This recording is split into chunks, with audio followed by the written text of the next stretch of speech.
안녕하세요. 재즈가 좋다의 찬 아트입니다. 오늘은 미국 대중음악 역사를 논할 때 절대 뺄 수 없는 팀 페넬리를 소개해드리도록 하겠습니다. 일단 팀 페넬리는 미국 대중음악을 장악한 뉴욕시 음악출판업자와 작곡가 집단을 말하는데요. 쉽게 이야기해서 SM이나 JYP 같은 소속사의 원조, 즉 최초의 기획사라고 생각하시면 됩니다. 미국이 산업화로 인해 대량 생산이 가능해지고 이로 인해 보급형 피아노와 악보를 대량 생산으로 만들 수 있게 되면서 사업자들은 이런 생각을 합니다. 아, 음악으로 돈을 벌 수 있겠다 라고 말이죠. 피아노와 악보, 즉 음악을 상품화하는 계획을 가지고 철저하게 움직이게 됩니다.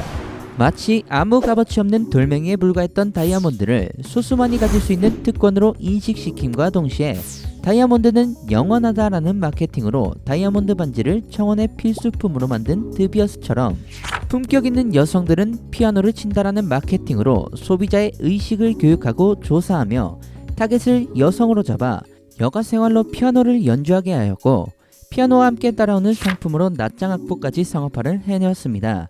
여기서 그치지 않는데요. 최초로 미국 대중적인 음악을 등장시킵니다.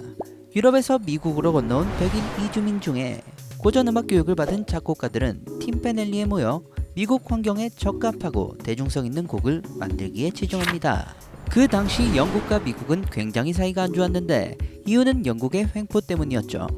무적함대라는 별명을 가진 영국이 전쟁으로 인해 자금이 부족하자 식민지에게 엄청난 세금을 부여하는데요. 하다못해 유서 쓰려면 세금 내라고 할 정도니 열이 받을 만하죠. 이렇게는 못 살겠다며 영국의 13개 식민지주가 영국과 전쟁을 시작하면서 미국이 탄생하게 되는데요. 팀 페넬리의 작곡가들은 호시탐탐 노리는 영국을 견제하면서 국력을 키우기에 바빴던 미국의 환경과 적대국인 영국과는 다른 대중지향적인 짧은 클래식을 만들기 시작합니다. 이는 제롬 콘과 조지 거쉰, 어빙 벌린과 같은 여러 작곡가가 1920에서 30년대에 걸쳐 32소절 중심의 대중적 팝 음악을 만들게 됐는데요. 이것은 대중음악사에서 재즈와 같이 미국의 고유한 창작물이라 말할 수 있습니다. 최초의 미국 대중문화가 만들어진 것이죠.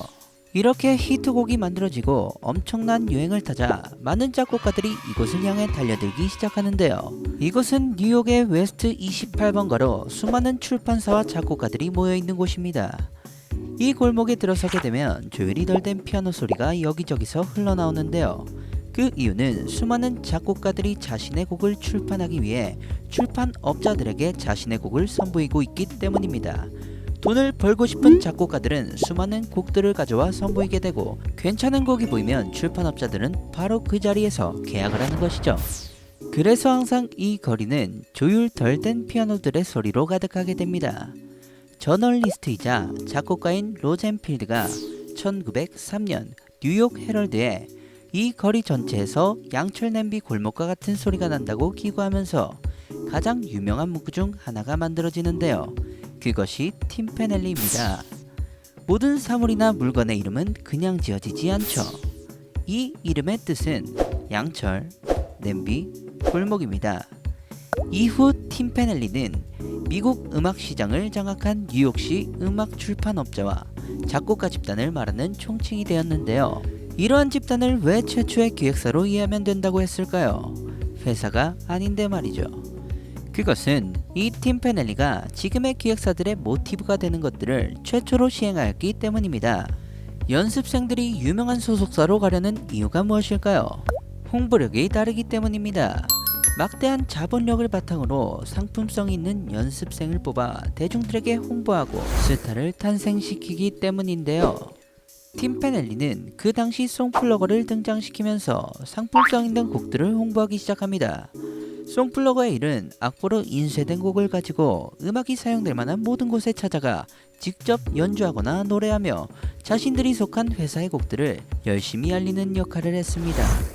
예를 들어 뮤지컬 공연하는 장소로 찾아가 잠시 쉬는 시간이나 공연 대기할 시간에 자신이 속한 회사의 곡들을 열심히 부르며 홍보하는 것이죠. 곡이 좋다면 사람들이 악보를 구매하여 점점 퍼지는 효과를 기대할 수 있었습니다. 이러니 연습생과 같은 작곡가들이 본인의 곡을 히트곡으로 만들기 위해 팀페넬리로 향할 수밖에 없는 것이죠. 하지만 혁명적인 마케팅 기법으로 음악을 상업화시켜 상승세를 꾸준히 이어가던 팀페넬리는 자동 피아노의 등장으로 흥행에 날개를 달아준 듯 했지만 이는 결국 독이 되어 돌아오는데요.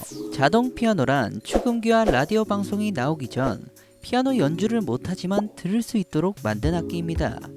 주화 투입식 사업으로 동전을 넣으면 팀페넬리 작곡가들의 곡이 나오는데요.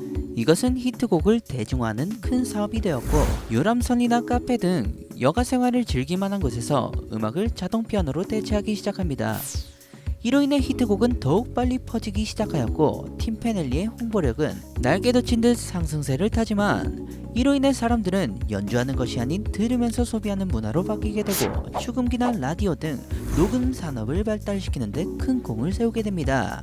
후에 하이파이 축음기와 라디오가 나오게 되면서 자동 피아노를 대체하게 되었고 대중들에게 히트송을 더욱 빨리 익숙해지게 만들면서 사람들이 연주하는 것보다 듣는 것을 좋아하게 됩니다. 이로 인해 대중음악 산업은 피아노 제조와 악보 출판 그리고 아마추어 연주에 관심이 떨어지게 되고 녹음과 방송 사업으로 바뀌게 되면서 대중음악의 전환이 일어나게 됩니다. 이후 방송 사업을 통해 로큰롤이 등장하면서 팀페넬리는 사라지게 되는데요. 로큰롤이 등장한 김에 바로 로큰롤을 설명하고 싶지만 시기상 스윙이 먼저이기 때문에 다음 영상으로 스윙을 먼저 설명드린 후 로큰롤을 알려드려야 할 것 같습니다. 이제 어느 정도 역사 설명을 하는 시기와 재즈 뮤지션들이 나오는 시기가 맞춰지고 있는데요. 그동안 역사 설명하느라 미뤄두었던 3대 재즈 디바 누님들 그리고 앞으로 나올 다양한 장르의 대가 뮤지션들을 이해하기 쉽도록 역사 영상 시기에 맞춰 같이 올리도록 하겠습니다. 앞으로의 영상 많이 기대해 주시고 좋아요와 구독으로 많은 응원 부탁드립니다.